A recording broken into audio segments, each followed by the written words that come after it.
Muy buenas tardes a todos. ¿Qué tal estáis? Un gran aplauso para Javier Negre. Ahora.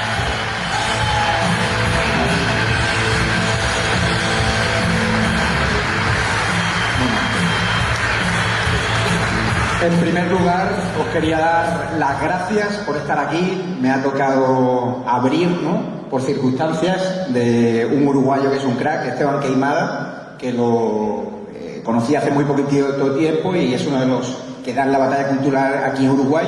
Quería agradeceros porque, a pesar de los intentos de boicot de los zurdos en Uruguay, de que renombran la localización en Google Maps y hay gente que se han ido a otro lugar y vienen para acá, deciros que hemos conseguido llenar este auditorio. Eso quiere decir que, la verdad, la batalla cultural está más viva que nunca en Uruguay, un país donde están gobernando el Foro de Sao Paulo, el socialcomunismo, y donde vamos a dar la batalla cultural con la ayuda de todos vosotros y con la ayuda de Dios, sin duda.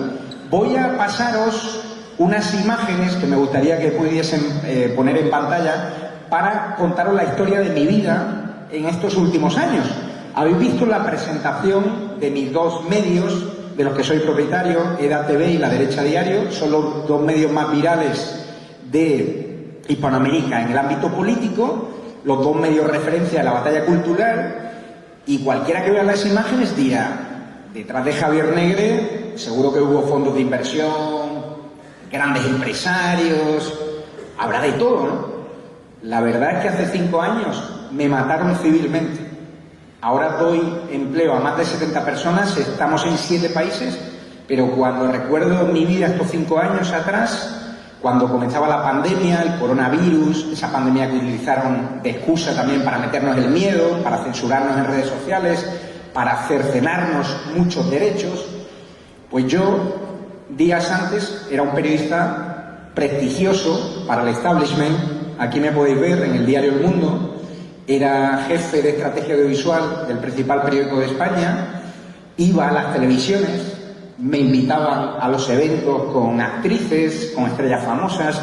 Era, digamos, uno de los jóvenes más populares dentro del ámbito periodístico, muy valorado por mi empresa, pero yo llevaba meses que me sentía incómodo, porque veía cómo mi medio de comunicación estaba sirviendo al gobierno de izquierdas. Por la precariedad, por la crisis de anunciantes, se estaban vendiendo a la izquierda y hacían que algunos de los reportajes que yo conseguía, como meterme, por ejemplo, en los prostíbulos del padre de la mujer del presidente del gobierno de mi país, ese que nos persigue, pues se censuraban. Y poco a poco me iba carcomiendo, me iba generando mucha incomodidad. Quería también abrir el debate en el coronavirus, en la pandemia, sobre las vacunas, sobre ese tipo de historias, y no me dejaban en mi periódico. Y dije, bueno, pues en mi tiempo libre, ya que nos han confinado, voy a abrir un canal de YouTube llamado Estado de Alarma. Bueno, pues ese canal de YouTube en muy poquitos días se puso de moda y superó en audiencia y en influencia a mi propio periódico, en el canal de YouTube. ¿Qué provocó? Que el presidente de mi compañía me llama a un capítulo y me dice: o tienes que cerrar ese canal de YouTube o te despedimos.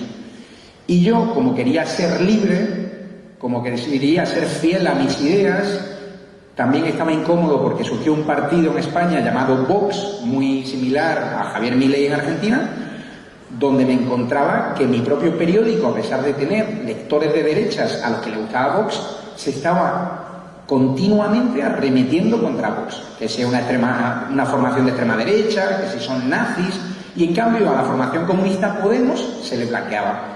Y esa incomodidad provocó que desde dentro del periódico, el periódico se hubiese vendido a la cultura woke y hubiesen muchos periodistas, muchos jefes de izquierda, e insisto, la publicidad institucional del gobierno provocó que hubiese muchas presiones para un día se me despidió. Se me despidió y llegué a mi casa diciendo: ¿y ahora qué me dedico? Tengo un canal de YouTube, me despiden, El Mundo confirma el despido a Javier Negre se queda sin trabajo, me convirtieron en un apestado social.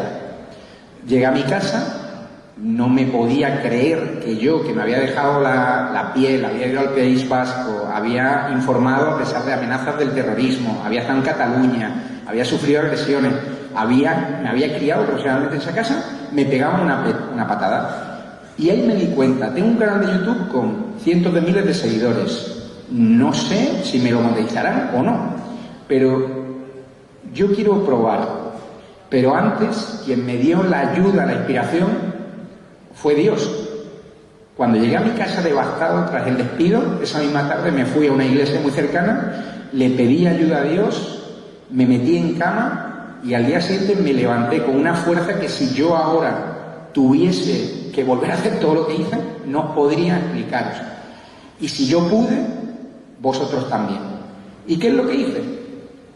Pues monté el canal de YouTube, lo profesionalicé y empecé a dar entrevistas.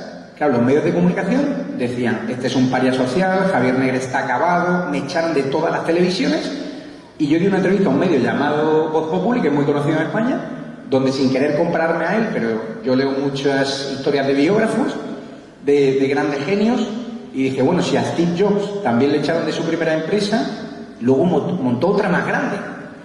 Y fue lo que hice. Dije, me voy a ver a un montón de empresarios a venderles que hoy en día, en la etapa del coronavirus, en la etapa del confinamiento, con un simple portátil, que esta fue mi única inversión en la empresa, yo empecé mi compañía con esta inversión, un portátil que yo tenía en mi casa. Y dije, si ahora con el coronavirus toda España está encerrada y las grandes televisiones tienen que hacer también streaming y Zoom, la gente se va a acostumbrar a seguirnos con teléfonos móviles. Entonces, si creo una red de colaboradores a los que les doy un teléfono móvil y emitimos en directo más rápido y tocamos temas como la ideología de género, temas como la invasión de inmigrantes ilegales que están atacando a nuestros países, en Europa principalmente, temas como la Agenda 2030, es decir, si abrimos debates distintos, yo creo que voy a tener éxito. Me fui a ver a casi 90 empresarios de los empresarios más ricos de este país, de España. Y me dijeron que no, que les daba miedo, que si el gobierno les iba a perseguir, pero hubo dos empresarios que me apoyaron. Marcos de Quinto, el vicepresidente mundial de Coca-Cola, y María José Álvarez, del grupo Eulen, y propietaria también de Nueva Sicilia. Dos grandes empresarios que dijeron, yo voy a apostar a este chico. Yo no fui con ánimo de necesito millones de dólares, no. Digo, necesito un poquito de capital para a esa gente que me ha ayudado a iniciar el canal de YouTube poder pagar a esa red de voluntarios. Y Marcos de Quinto me decía, no, pero hay que crear grandes estudios, hay que invertir en muchos medios, como los grandes medios. Y dije, no, hay que ser más inteligentes.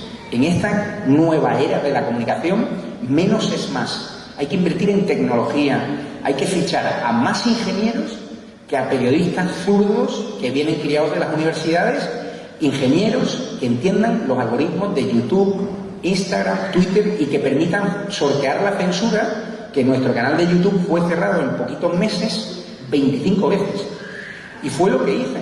Empecé a invertir en tecnología, en entender que no solo era importante el fondo y el mensaje, sino también que el robot de Google entendiese tus noticias.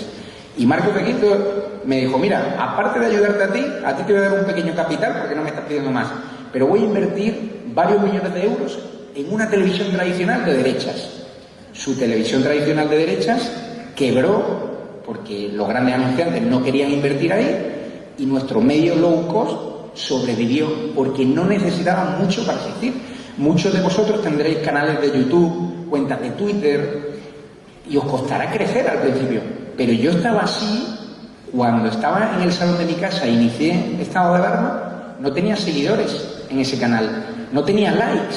Es cierto que la gente me conocía en España, pero dije, si ellos pudieron, o sea, si un tipo como Jesucristo, que fue un inspirador para mí, lo demonizaron, le blasfemaron, lo colgaron en la cruz, le pusieron a parir, como me hicieron a mí, muerte civil en todos los medios de comunicación, las grandes televisiones llamándome de ultraderechista. O sea, yo dije, yo también puedo. Y fue lo que hice. Con esa inspiración creé y profesionalicé y fortalecí estado de alarma. Fíjese, los medios empezaron a insultarnos. Cuanto más nos insultaban, cuanto más facha me llamaban, más crecíamos, más miedo metíamos. Y fue ese momento cuando conseguimos entrar en el Congreso de los Diputados, porque en el Congreso de los Diputados nos decían, no, vosotros no sois un medio de comunicación, no podemos habilitaros, no podemos acreditaros a las salas de prensa. Digo, ¿por qué? Si yo en mi canal de YouTube tengo más seguidores que el 90% de los periodistas que hay aquí, de los medios que están aquí, y de repente conseguí que la jefa de prensa del Congreso de Diputados nos habilitase, y una vez que estábamos dentro empezamos a bombardear a los dirigentes de izquierdas a preguntas por sus escándalos de corrupción, a sacar a mis reporteros con el micro, que es nuestra principal arma, a incomodarles con la palabra, a preguntarles lo que los medios de derechas tradicionales no se atrevían, porque querían ser políticamente correctos, porque les daba miedo. ¿Qué provocó? Que los propios periodistas del Congreso, de izquierdas y de derechas, hicieron una manifestación para echarnos del Congreso. Y yo dije, si yo tuviese que pagar esta campaña de marketing, no tendría dinero. No tendría dinero. Cuanto peor hablaban de nosotros, cuanta más recogidas de firmas para expulsarnos, cuanto más nos cerraban nuestros medios de comunicación, más crecíamos. Una vez consolidé esa audiencia, con gente como reporteros como Vito Quiles, que yo lo que siempre he tratado en esta batalla cultural, y los que estáis aquí en Uruguay, es que dejar los egos atrás, todo el mundo suma. Hay que generar personajes, nuevos periodistas, historiadores, gente que quiera hablar, que quiera dar la batalla cultural desde todos los ámbitos. Nadie sobra. Y si alguien da mejor en cámara que el propio dueño del medio, que dé mejor en cámara él. Es decir, yo me di cuenta que mi labor principal era ser más ya el empresario de medios de comunicación que recaudase el dinero con los empresarios para pagar a grandes talentos como Vito Quiles y otros reporteros que hemos ido formando. Y fue como empezamos. Una historia que dices tú, ¿no? ¿Quién te ha dado la ayuda? Pues me reuní con un montón de empresarios, y una vez teníamos consolidada esa audiencia, algunos empresarios me decían, no puedo invertir en tus medios porque el gobierno va contra mí. Dije, pero si tenemos 24 millones de personas que nos siguen por todo el mundo, que se meten en nuestras páginas web, que estamos medidos oficialmente. Digo, ¿por qué te anuncias tú que eres un empresario de derecha en diarios comunistas? Dice, bueno, es que ellos no me van a boicotear, no me van a joder. Digo, ya, pero que yo entonces tendré que contarles a mi audiencia que tú me estás discriminando ideológicamente, que me estás vetando por mis ideas. Y de repente, ponerle frente al espejo a esos empresarios hizo que muchos de los grandes anunciantes españoles perdiesen el miedo. Y de repente grandes bancos, aseguradoras, empresas de turismo, empezaron a ver que la audiencia de estado de alarma de EDATV era rentable para ellos y le daban más influencia y les permitían vender más productos que los medios tradicionales. Y fue ahí cuando mi empresa, cuya única inversión fue mi portátil, que ya lo tenía, por lo cual no me costó ni dinero, de repente alcanzó una valoración de cerca de 11 millones de dólares. Y entraron a invertir más personas, más anunciantes, y empecé, como estáis vosotros ahí sentados, sin nada. Bueno, sin nada no, con la verdad, con la libertad y con la ayuda de Dios. Eso fue la verdad.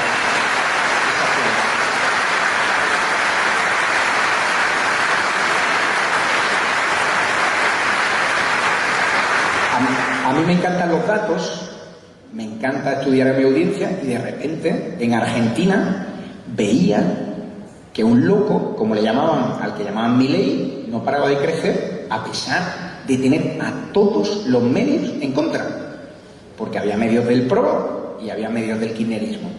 Y de repente dije, bueno, digo, el único medio que le apoya se llama La Derecha Diaria y es líder en redes sociales, voy a empezar a seguirles y tal. De repente empezamos a hacer campaña a favor de Milei en mis medios españoles, monté una radio, monté más medios de otro tipo de temáticas, y de repente me doy cuenta que el 17% de mi audiencia es de Argentina. Y no sé si intervino Dios o no, pero yo no tenía ninguna relación con Javier Milei, y de repente Javier Milei viene a España, nosotros somos el único medio que le defiende, y pone un tuit apoyando la labor de mi medio de comunicación y de Vito Quiles. Y yo dije, ¿quién conocerá a Javier Milei? Y me acordé que un amigo mío empresario me dijo que lo conocí un día en una cena en Madrid. Pedí su teléfono personal, le mandé un WhatsApp, como el que manda un WhatsApp a Celine Dion, y dice, esta no me va a contestar nunca. Y me contestó. Le dije algo así como que quería ir a Argentina a hacerle una nota, un reportaje. Y me dijo, qué bienvenido. Saqué un billete para 2 semanas.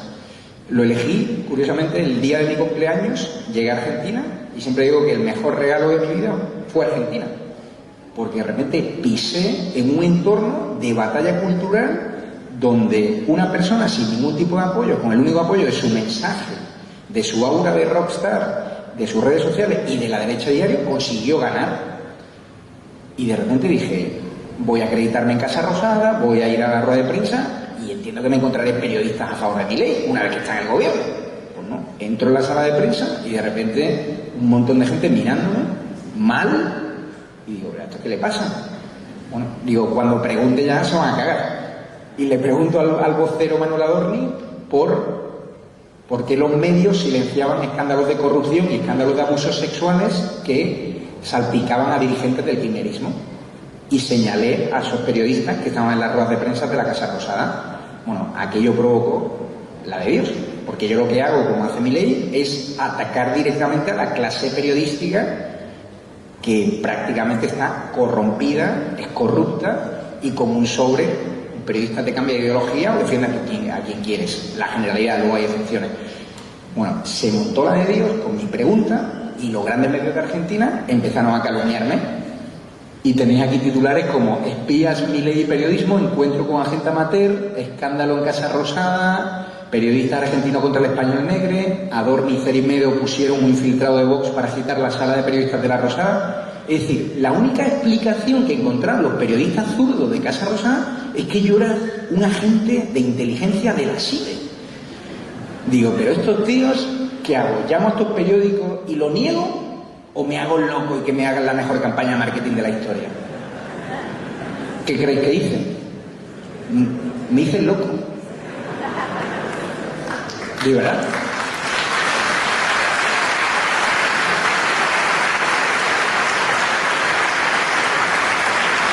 Cuanto peor hablaban, más crecíamos. Era TV. Y de repente digo, oye, tengo que conocer a los chicos de la derecha diario, que son la bomba. Y entonces hablo con Fernando Cerimedo, que es el fundador, junto a Juan Doe, un gran tuitero que era director de comunicación digital del gobierno de Milei, un ingeniero brillante, como Cerimedo, que fue el estratega de redes de Milei, a los que le debo mucha parte de mi éxito en Argentina, y de repente me reuní con Cerimedo y esperando que va a haber allí 40 personas. Dije, el medio líder en redes sociales en Argentina, la derecha diario, tiene que tener 40 personas, un montón de recursos. Y me encuentro a 3 voluntarios. Y me dicen que el medio pierde $400 al mes y que lo hacen de forma voluntarista. Y digo, pero esta es mi misma historia en España. Es decir, aquí gana un tipo que da la batalla cultural, que es Javier Milei, y en vez de nacer medios de comunicación a favor de Javier Milei, nacen más medios de izquierdas. Digo, esto hay que romper este ecosistema mediático perverso. Y fue cuando dije a Fernando, oye, me gustaría comprar el 50% de la derecha diario, profesionalizar la estructura y hacer lo mismo que hicimos en España, tocarle los huevos a los zurdos. Y me mira, dice, pero ¿y dónde vas a conseguir el dinero? Y digo, bueno, yo tengo capital de España y aparte los anunciantes argentinos también van a entrar. No, aquí los empresarios no quieren apoyar a la derecha diario porque ponen la derecha diario. Digo, ya te digo yo que van a apoyar. A día de hoy, la derecha diario es el medio más rentable de Argentina, con su estructura low cost y con su nivel de ingresos, gracias a que los empresarios han entendido que ha habido un cambio cultural en Argentina y que tienen que apoyar, como apoyan a medios de izquierda, también a medios de derechas. Y de repente hemos generado una ola de popularidad, hemos profesionalizado la estructura. Puse Mazatlán Google, ayer tirotearon a una persona y lo dejaron a mitad de la carretera. Digo, bueno, ¿y cuántos escoltas me ponéis? Dice, no, aquí no te vamos a poner escolta, ¿no? A los 3 días estaba en Mazatlán, firmando un acuerdo con un gran empresario para arrancar la derecha diario México. Hoy la derecha diario México es el medio líder en redes sociales en México, en interacciones en Twitter e Instagram, en el sector político. Claudia Sheinbaum ya no menciona la mañanera. Lo que quiero trasladaros es que los problemas de los que hablamos en la derecha diario, ese desafío mediático que hacemos a la hegemonía de la izquierda desde las universidades, donde forman a periodistas de izquierda, porque los profesores normalmente son de izquierdas, nosotros lo que estamos llevando es a toda Hispanoamérica, porque los problemas son globales. Y en América, la batalla cultural, lo que estáis haciendo aquí, llenando este auditorio en Uruguay, que dicen, no, aquí lo de la batalla cultural no importa, es un país aburrido. Un país aburrido, Yo vine aquí en campaña, aparecí un día y se lió la de Dios. Y tuve que montar la derecha diario de Uruguay en 2 días. Vamos a ver lo que opinaban de mí cuando monté, cuando aparecí aquí en campaña electoral de una forma voluntaria y sin un interés de abrir la derecha diario de Uruguay, porque me decían que un modelo como la derecha diario era imposible. Si podemos poner el vídeo de lo que opinaban cuando aparecí yo aquí a preguntarle a Yamandú, vamos a verlo. El periodista español Javier Negre, que el otro día lo entrevistó, digamos, en Urupán de Pando. ¿Existe esa preocupación en el Frente Amplio? ¿Qué se está haciendo al respecto? No, la preocupación es que tuvo una actitud muy insultante con todos ustedes, ¿no? Todos ustedes son insobrados para él. Todos los periodistas uruguayos son insobrados. Yo creo que eso en Uruguay jamás había visto eso, y después que uno escarba de dónde viene, nos explica todo. La forma como procedió y todo eso, ya. No es alguien desconocido, y yo pido que se investigue, que no piensa mucha cosa, para ver de dónde viene y qué es lo que hace, cuál es su estilo, ¿no? ¿Forma parte de algo organizado, dice usted? Dígamelo. Nadie lo hace porque sea lo que suelta, ¿no? Al final, Javier Negre es curioso porque es una cosa que nunca había pasado en las campañas electorales. Es un operador, digamos, él se autodenomina periodista, no es la definición que quienes somos periodistas entendemos que es un periodista. O sea, él opera para un objetivo, o sea, él tiene de hecho se llama La Derecha Diario, su medio. Es español. Él es español, pero está desde hace un tiempo instalado en Argentina porque ha manifestado una profundísima admiración por Javier Milei, el actual presidente de Argentina.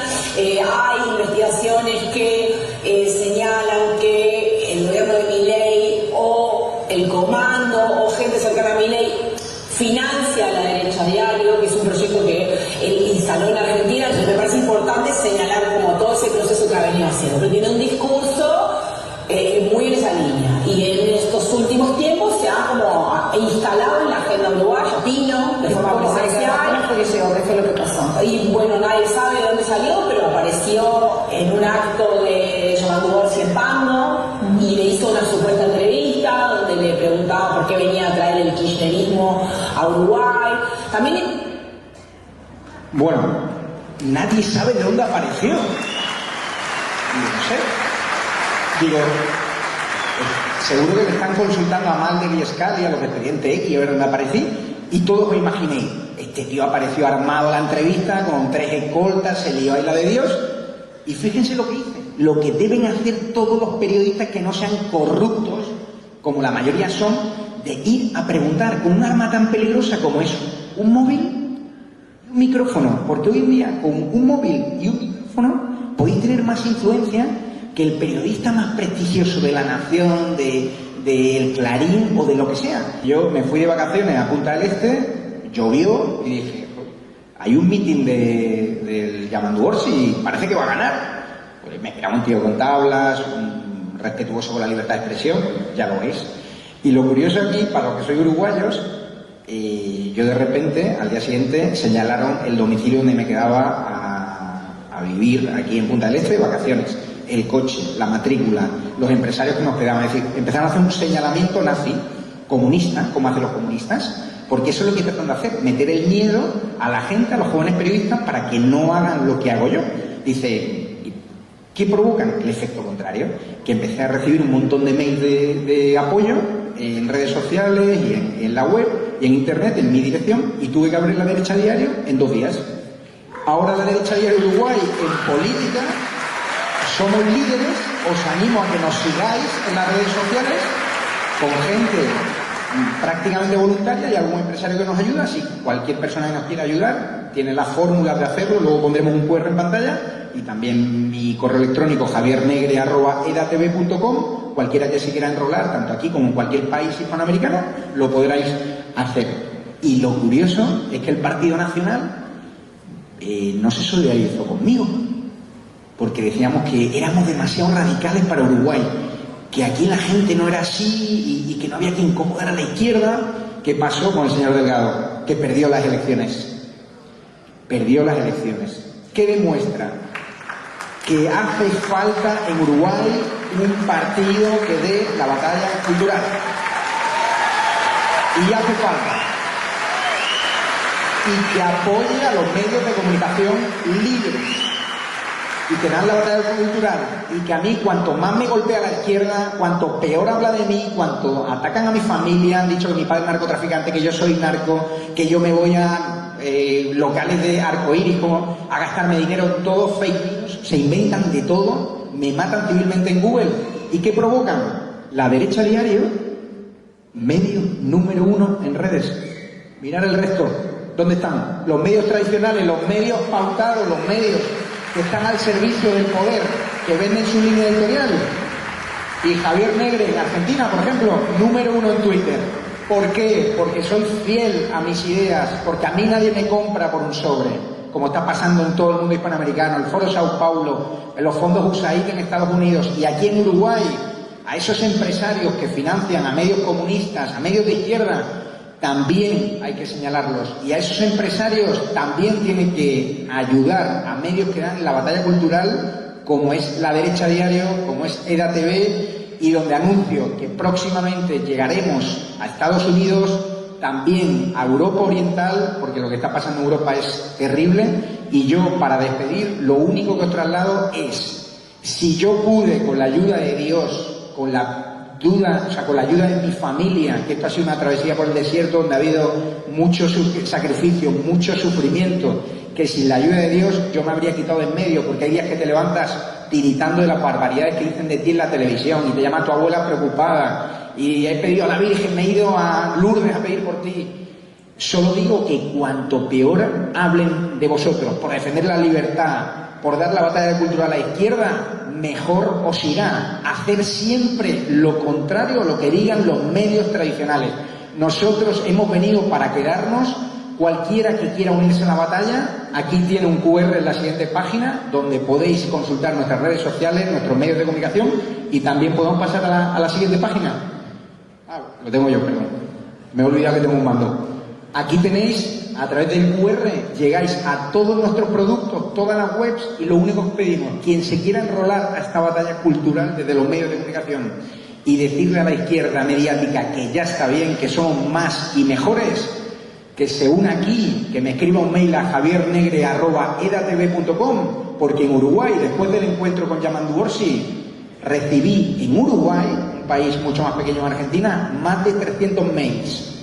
Y aquí necesitamos más ayuda empresarial para crear lo que estamos creando en Argentina, en México, en Uruguay, en Bolivia y en República Dominicana y en breve en Estados Unidos, porque insisto, con un poquito de ayuda, con un teléfono móvil, un portátil, vosotros también, aparte de nosotros, podéis generar un ecosistema mediático que apoya figuras como Trump, como Meloni, como Milei, como Ayuso, como Abascal y otros grandes referentes que sí se solidarizan con nosotros cuando nos intentan echar del Congreso, cuando nos atacan, cuando nos censuran en redes, y no como la gente aquí del Partido Nacional, que con tanto complejo ha entregado este bello país al socialcomunismo, pagado por el Foro de Sao Paulo y asesorado por el kirchnerismo. Así que demos la batalla, Uruguay no está perdido y hemos llegado para quedarnos a este país. Un abrazo fuerte y os queremos.